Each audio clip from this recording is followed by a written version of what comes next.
सभी लोग पूजन प्रशिक्षण शिविर के बारे में, उसके रहस्यों को समझ रहे हैं।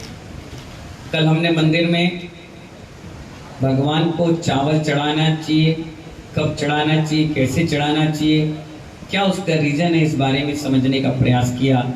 और आज अपन चल रहे हैं मंदिर पर शिखर क्यों बनाते हैं। बंटी भाई, मंदिर पर शिखर क्यों बनाते हैं? क्योंकि आपके भी चंदापुर दिगंबर चंद जायसवाल मंदिर में शिखर बनना है। अब आप उसके बारे में समझिए। जो जो मंदिर में शिखर बन रहे हैं वो सभी लोग बड़े ध्यान से सुनिए। शिखर काय का प्रतीक होता है? नीरज भाई दिल्ली, शिखर काय का प्रतीक होता है? शिखर होता है अशोक वृक्ष का प्रतीक। किसका? देखिए, जो भी तीर्थंकर जिस वृक्ष के नीचे दीक्षा लेते हैं, क्या कहा मैंने रानू? जो भी तीर्थंकर, 24 तीर्थंकर हैं और 24 वृक्ष हैं। इसीलिए जो जो तीर्थंकर जिस वृक्ष के नीचे दीक्षा लेते हैं, अब वो चाहे आम का हो, इमली का हो, अंगूर का हो, सेवफल का हो, अशोक का हो, जो भी हो, उस वृक्ष का नीचे जैसे उन्होंने दीक्षा ली, वही दीक्षा का वृक्ष केवल ज्ञान में अशोक वृक्ष के रूप में लगा दिया जाता है देवताओं के द्वारा।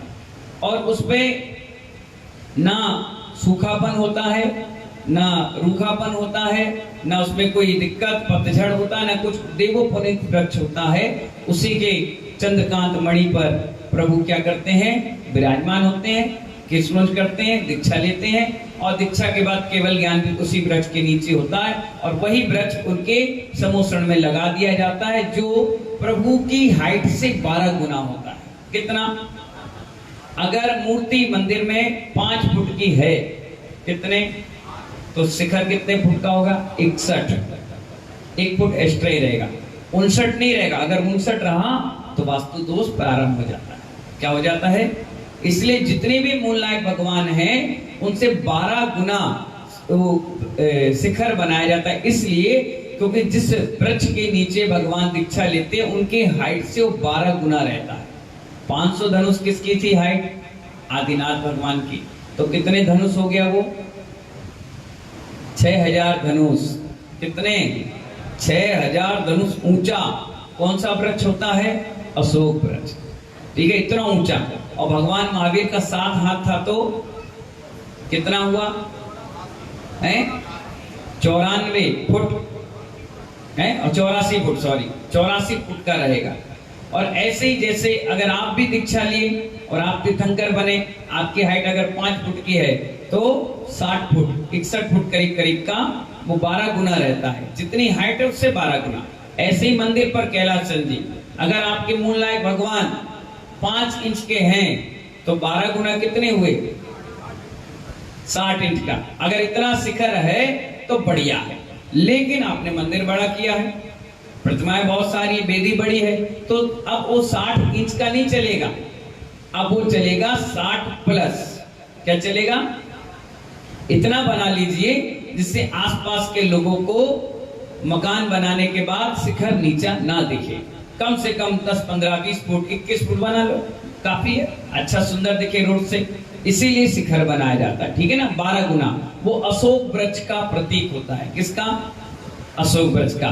उसके नीचे आते ही समाज में फिर शोक की लहर नहीं रहती, अशोक हो जाता है। सभी लोग खुश हो जाते हैं, आनंदित हो जाते हैं। और आपको मालूम होना चाहिए, जिस व्यक्ति ने शिखर बनवा दिया, समझो उसको मूर्ति विराजमान करने से भी ज्यादा पुण्य मिलता है। अब आप पूछोगे कैसे? मंदिर आदमी कब जाएगा? भगवान के दर्शन कब करेगा? जब अंदर वो प्रवेश करेगा, मंदिर में अंदर प्रवेश करेगा, तब मिलेगा पुण्य।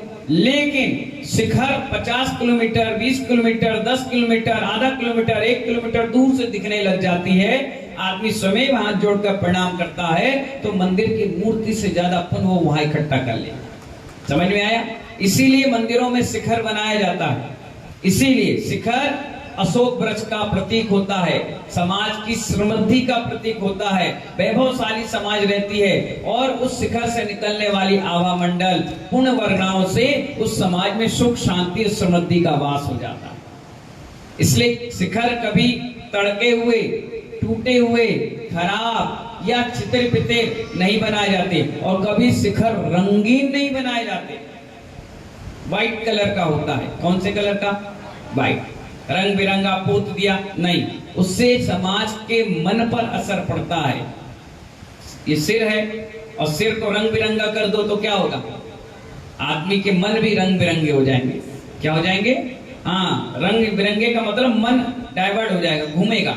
अगर 50 चीज आपके सामने रख दोगे तो आप मन में सोचोगे ये खाएं कि ये खाएं, ये खाएं कि ये खाएं, और दाल रोटी रख दोगे तो सोचोगे नहीं शीतल प्रसाद जी क्या खाना है, चुपचाप खा लोगे। क्यों? क्योंकि विकल्प ही नहीं है। रंग बिरंगा शिखर कभी नहीं होना चाहिए। आगम में उदाहरण आया लक्ष्मण, राम और सीता का पद्म पुराण ग्रंथ में कि जब सीता को और राम को प्यास लगी, राम को प्यास लगी तो उन्होंने सीता से कहा, सीता देखो कहीं जल की व्यवस्था, मुझे बहुत प्यास लग रही है। उन्हें तुरंत लक्ष्मण से कहा, लक्ष्मण तुम्हारे भ्राता को, तुम्हारे बड़े भैया को प्यास लग रही है, जल की व्यवस्था देखो। उन्होंने कहा ठीक है। वो एक पेड़ पर चढ़ गया। अब आपके मन में आएगा पेड़ पर क्यों चढ़ा? पेड़ पर इसलिए चढ़ा कि वो दूर से देखना चाहता था कि कहां पर भगवान का मंदिर शिखर है। शिखर दिखेगा तो कुआं मिलेगा, कुआं मिलेगा तो पानी मिलेगा। जैसे ही उसने दूर से देखा एक व्हाइट कलर का शिखर और उस पे ध्वजा लहरा रही, कलश लगा हुआ है, उन्हें तुरंत अपनी सीता से कहा, हे माँ मुझे शिखर दिख गया, पानी की जुगाड़ में ठो गई, अब मिल जाएगा। और तुरंत उतर के गए, पानी लाए, अपने भ्राता के लिए दे दिए। इससे ये पता चलता है पद्म पुराण ग्रंथ से कि शिखर रंगीन नहीं होते, व्हाइट कलर के होते हैं। किस कलर के? आप बरासो जाओ, बरासो जाओ, पूरा व्हाइट कलर का मंदिर, पूरा शिखर बिल्कुल व्हाइट, हल्का फुल्का रंग डिजाइन उन्होंने कर दिया कि कहीं दिक्कत परेशानी नहीं, सुंदर दिखे बस। लेकिन रंग बिरंगा, पूरा रंग बिरंगा 7 कलर नहीं पोता गया है ना। शिखर कैसा होता है? बिल्कुल व्हाइट कलर का। कैसा होता है? शुक्ल लेस्य भी सफेद कलर की होती है, बिल्कुल साफ दूध की तरह। तो आचार्य भवन कह रहे हैं यहाँ पर कि जिस प्रकार समोसण में भगवान के ऊपर अशोक वृक्ष होता है, उसी प्रकार मंदिर में अशोक वृक्ष के प्रतीक रूप शिखर बनाया जाता है। एवं जो परिस्थिति बस मंदिर नहीं जा पाते, वो दूर से शिखर की वंदना करके पुण्य का अर्जन कर लेते। वही पुण्य मिलता है जो भगवान के दर्शन करने के बाद। यदि ऊपर से देवता आदि विमान निकालते हैं तो ऊंचे ऊंचे शिखरों को देखकर जिनालय के दर्शन का लाभ वो उठा पाते हैं। इसलिए शिखर रहता है तो अतिशय चमत्कार दिन दुगनी रात चौगनी करता है। ये भी इसका रीजन है। इसीलिए मंदिर में शिखर बनाए जाते हैं। जैसे अशोक वृक्ष के नीचे सारे शोक नष्ट हो जाते हैं। कौन से शोक? जो भी। अब जिस मंदिर में शिखर बन गया वहां विधवा महिलाएं रहती नहीं, हाँ सुहागन रहती, शोक हट गया। कोई दरिद्रता नहीं रहती, किसी के घर में बच्चे, परिवार, शादी ब्याह, किसी प्रकार का शोक नहीं रहेगा। सब मंगल ही मंगल होता है जिस मंदिर में शिखर बन जाता है। उसी प्रकार मंदिर के नीचे जाकर परमात्मा को उपासना करने वाले सारे लोगों के शोक नष्ट हो जाते हैं।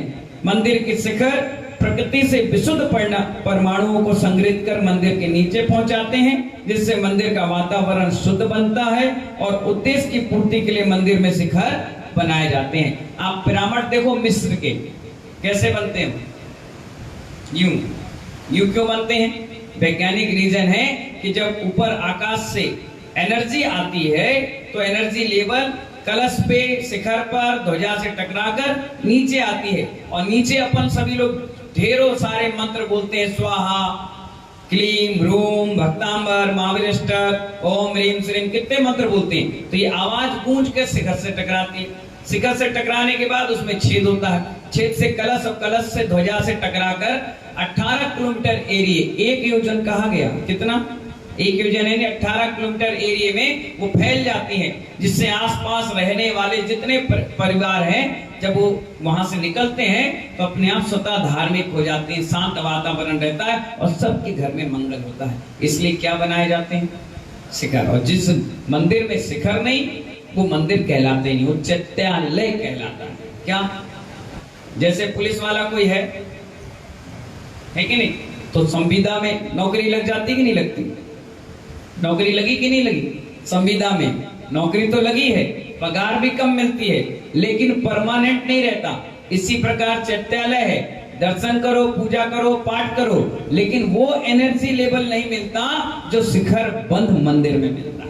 इसलिए मंदिरों में शिखर बनाए जाते हैं। शिखर समृद्धि का प्रतीक है, अशोक वृक्ष का प्रतीक है, और देवता भी शिखर को देखकर ही कहां आते हैं? मंदिरों में अतिशय चमत्कार करने आते हैं। जिस मंदिर पर शिखर ही नहीं है, वो आपके जैसे घर और मकान की तरह दिख रहा है, तो देवताओं को भी सूचक नहीं मिलता कि यहाँ नीचे कोई मंदिर है। आप देखिए हिंदू मंदिर को देखो, सब मंदिर पर शिखर बना मिलेगा।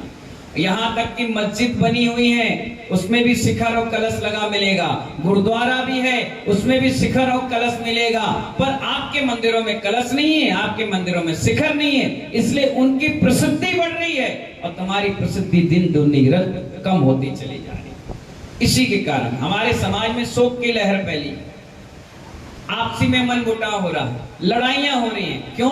क्योंकि हमारे सारे मंत्र उस चैत्यालय के अंदर ही अंदर है, निकल के बाहर के प्रांगण में निकल ही नहीं पा रहे। जबकि सारी व्यवस्था जैन आगम के हिसाब से दुनिया मान रही, लेकिन हम ही नहीं मान पा रहे। इसलिए बताया गया मंदिर में शिखर अनिवार्य रूप से होना चाहिए। क्या कहा? होना ही चाहिए। और कई बार ऐसी भी स्थिति बनी, पुराना शिखर है, 100 साल हो गए, 150 साल हो गए, अब इस सीमेंट की मियाद जो है 25 साल रहती है। कितने चूना उना मिलाकर के लोग और पुराना बनाए हैं तो 50 साल समझो, 60 साल समझो, 100 साल समझो। अब उसके बाद तो डैमेज होगा, तो लोग कहते हैं शिखर मिटवा दी। शिखर मिटती नहीं मानोगा, निष्ठापन और प्रतिष्ठापन दो विधियां हैं हमारे यहाँ। क्या कहा? किसी का हाथ टूट जाए तो काटना अलग चीज हो गई, और उसको प्लास्टर बंद करके ठीक ठाक कर देना ये अलग व्यवस्था है। तो जो हाथ टूट गया तो हम काट थोड़ी ना रहे, हम तो उस पे सिस्टम बनाकर ऑपरेशन करके उसका ठीक ठाक करके फिर आप वापस काम करने लग जाए, इस हिसाब से बना रहे। ठीक है ना? तो इससे शिखर कोई तोड़ा नहीं जाता, शिखर का निष्ठापन किया जाता है, इसलिए कि कोई दुर्घटना ना घट जाए। मंदिर में पूजा कर रहे हैं, मूर्ति है, आप टूट फूट जाओ तो मंदिर से हॉस्पिटल जाओगे, लेकिन भगवान पर अगर पत्थरा गिर गया, कोई दुर्घटना घट गई, तो मूर्तियां तो पुरानी है, 100 साल, 200 साल, 500 साल, अब वो थोड़ी ना दोबारा मिलेगी।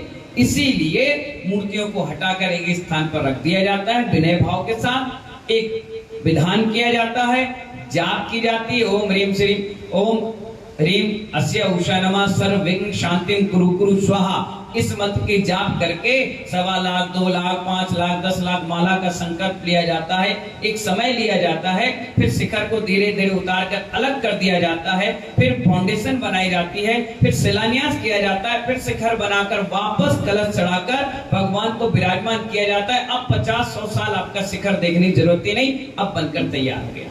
इस प्रकार से व्यवस्था, ये नहीं कि गए और तोड़ फोड़ मचा दी, नहीं, विधि है उसकी।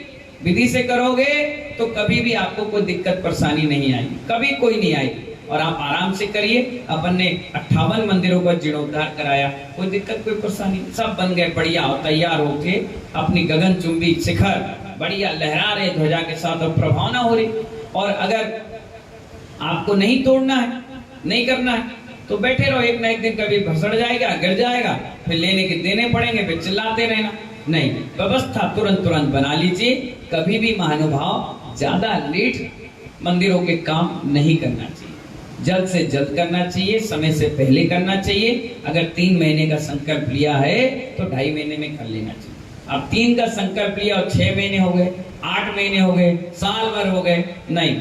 आपके घर के दरवाजे अगर 1 महीने से ज्यादा खुले रहे तो आप क्या खुला छोड़ देते हो? तुरंत लगाते हो कुंडी, नल की टोटी तुरंत आता है, एक तार भी टूट जाए, एक बल्ब भी टूट जाए, तुरंत लगता है। लेकिन मंदिरों के काम मंदिर का है, नहीं, मंदिर का पहले, घर का बाद। समझ गए ना? रोटी बाद में खाओ, भोजन बाद में करो, सबसे पहले मंदिर का काम करो। अगर इस संकल्प के साथ आप करोगे ना तो दिन दुगनी रात चौगुनी तरक्की करो अपने आप। तो आचार्य भगवान बता रहे हैं कि ये सब चीजों के कारण ही मंदिर पर शिखर बनाए जाते हैं। कल के दिन कोई हेलीकॉप्टर निकल रहा, हवाई जहाज निकल रहा, कितना बड़ा उदाहरण, कितना बड़ा उदाहरण पद्म पुराण ग्रंथ में आया। जब रावण अपना विमान लेकर जा रहा था, कहां जा रहा था? घूम रहा था पुष्पक विमान में, तो नीचे बाली मुनिराज बैठे थे। ब्रज वृषभ नारद सैनन था, मोक्षगामी जीव थे, वो बैठे हुए थे। अब रावण कैलाश पर्वत पे बैठे थे और वो निकल के जा रहा था, उसका विमान रुक गया।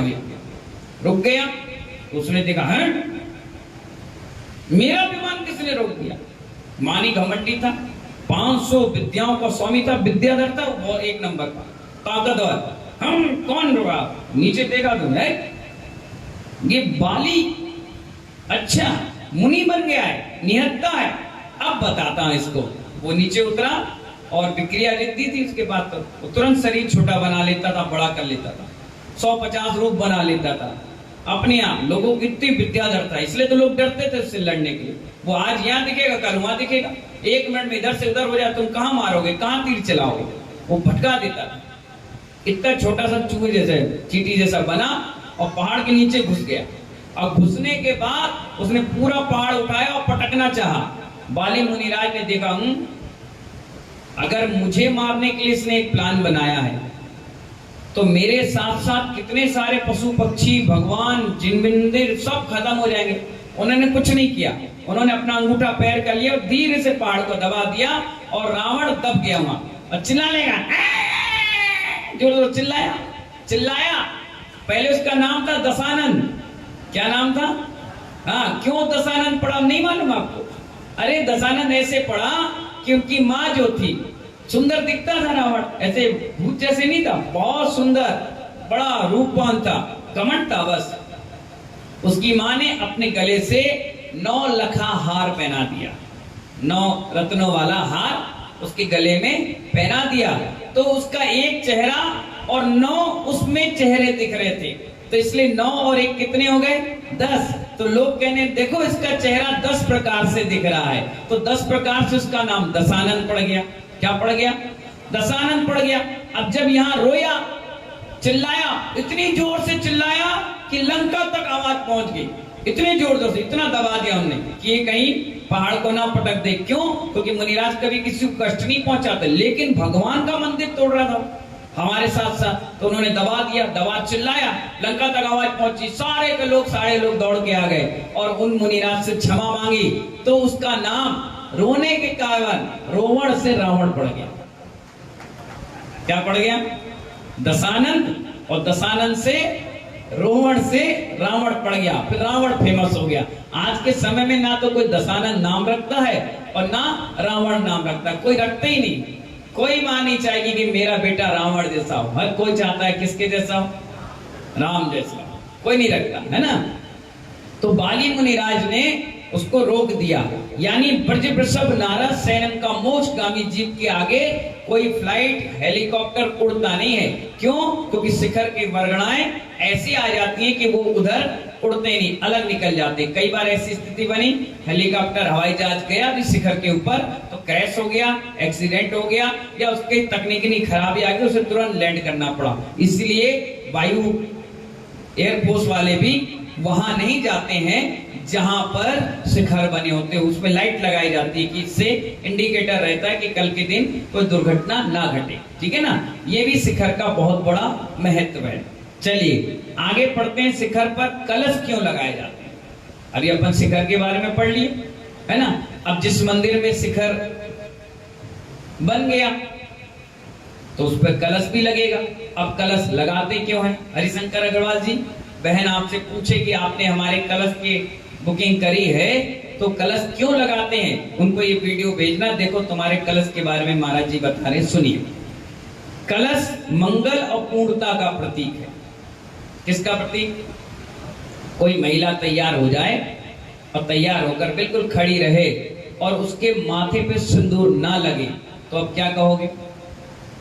कह रहे कैसी आ गई तुम? मैं चलो सिंदूर लगा के आओ, अच्छा लग रहा है ऐसी, माथा सूना करके आ गई।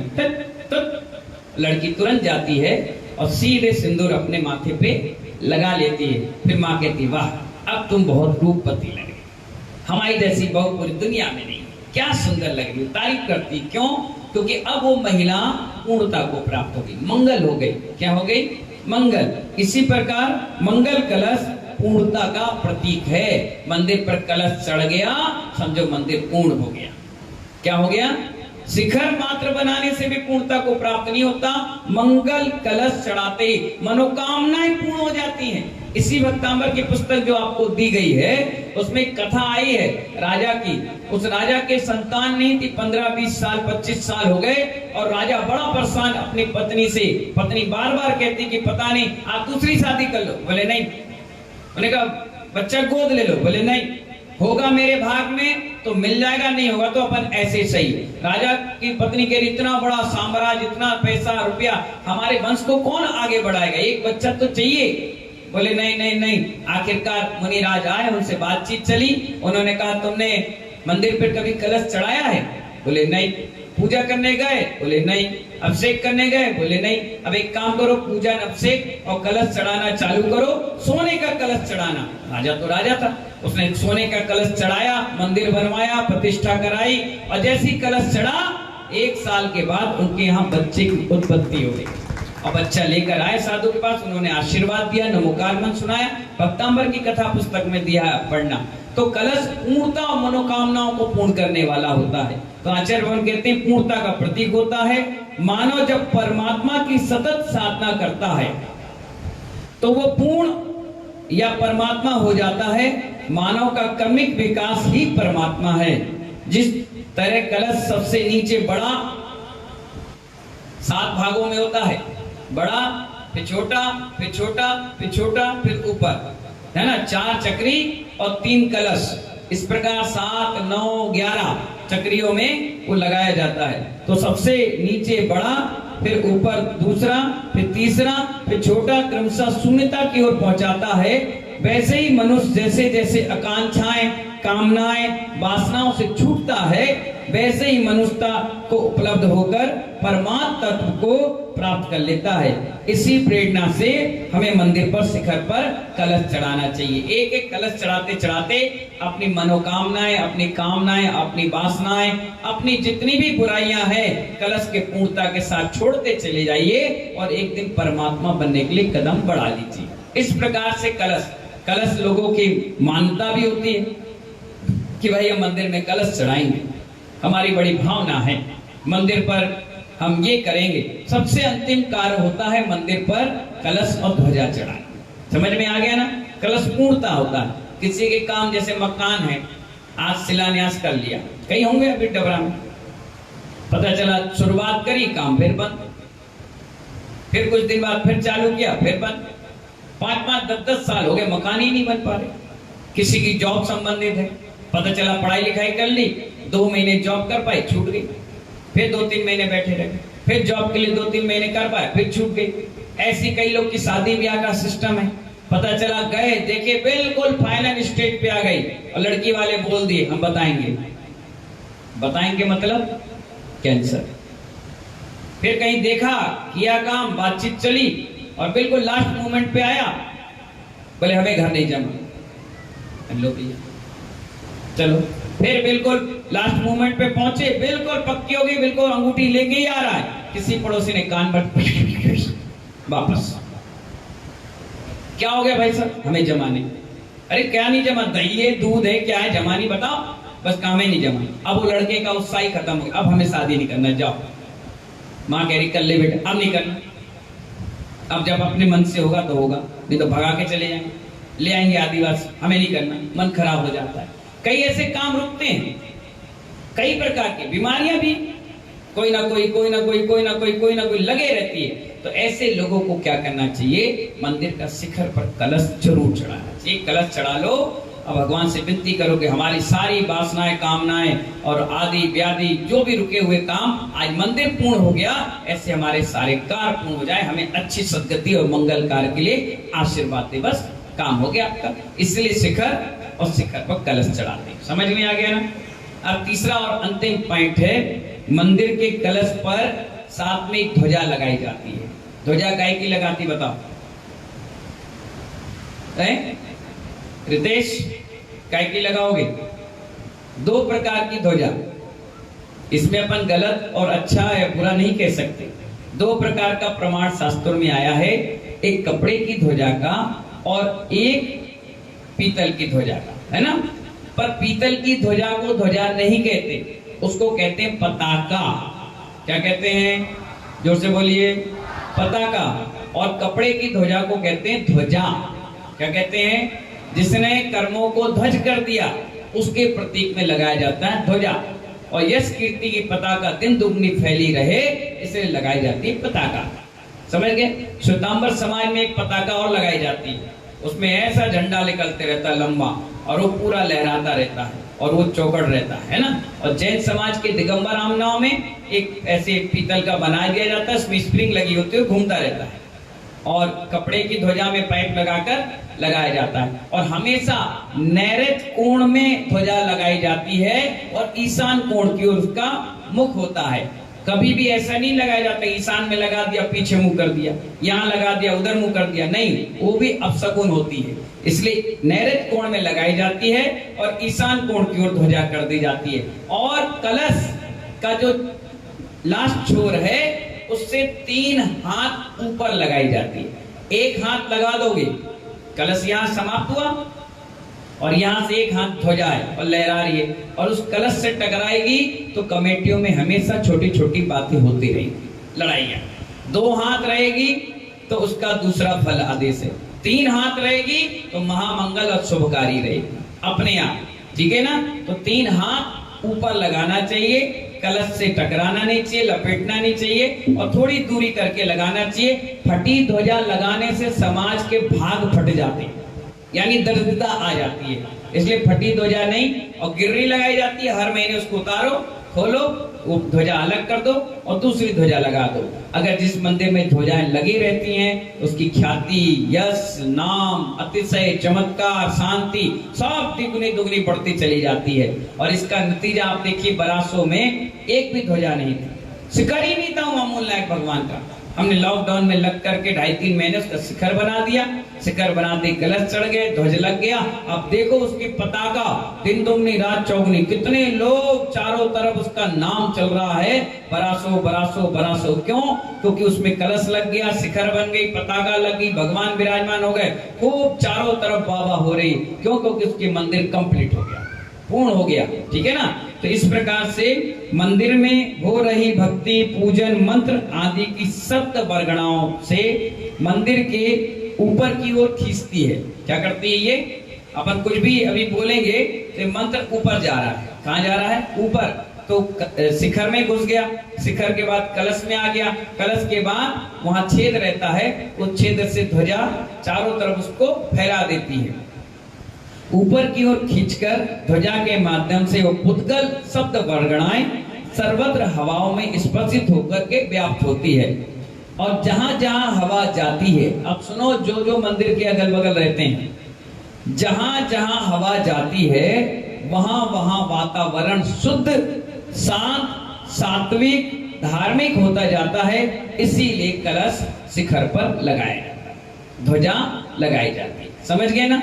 इससे क्या क्या चीज आपकी आ गई? शुद्ध हो जाता है वातावरण, शांत रहता है, वह दंगे फसाद लड़ाई झगड़ा बिल्कुल नहीं होता, सात्विक हो जाता है आदमी, वहां कोई फालतू की चीजें खाना पीना नहीं चलता, और धार्मिक हो जाता है। वहां से निकलने वाला व्यक्ति कभी लड़का झगड़ालू किस्म का नहीं रहता, वो शांत रहता। इस प्रकार से मंदिर के ऊपर ध्वजाएं, कलश, शिखर बनाया जाता है, ठीक है ना। इन्हीं और एक बात और, कई लोग की भ्रांति होती, हमारा मकान मंदिर के बगल में है तो कैसे करें?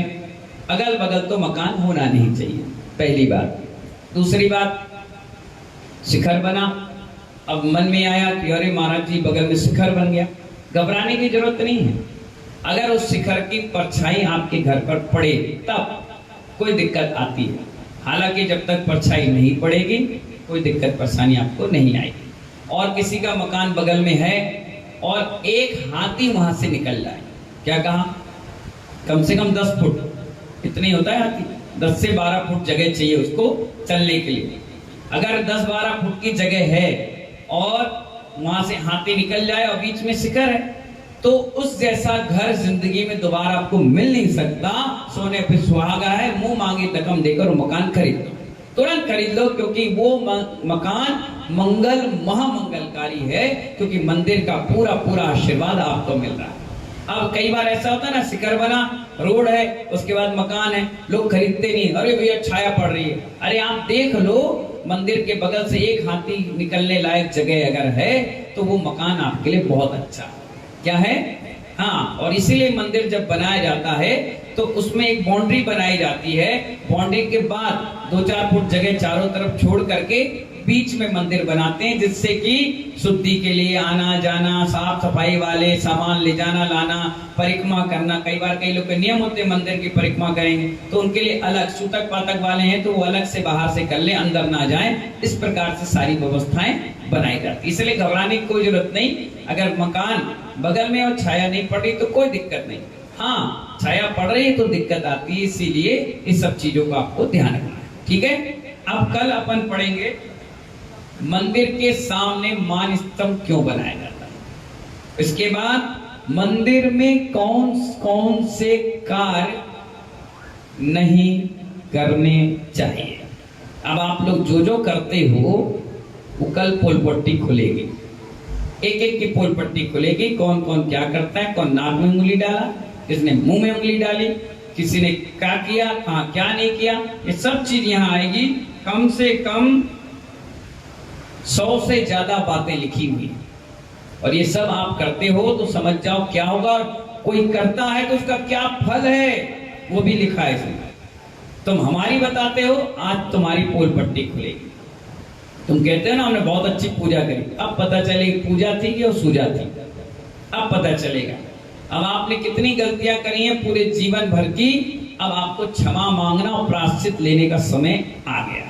इसलिए तो अपन पूजा में करते हैं, बिन जाने व जान के रही टोट जो कोई, तब प्रसाद ते परम गुरु सो पूरन हो। ये पढ़ते हैं ना आप लोग, इसीलिए तो पढ़ते हैं कि प्रभु हमको क्षमा करना। ठीक है, और पता चला क्षमा में भी गलती करो तो फिर क्या करेंगे, कहां सम्मान कराएंगे तुम्हारा। इसीलिए महानुभाव इन्हीं मंगल भावना के साथ कल बाकी विषय पूजन प्रशिक्षण में चलेंगे।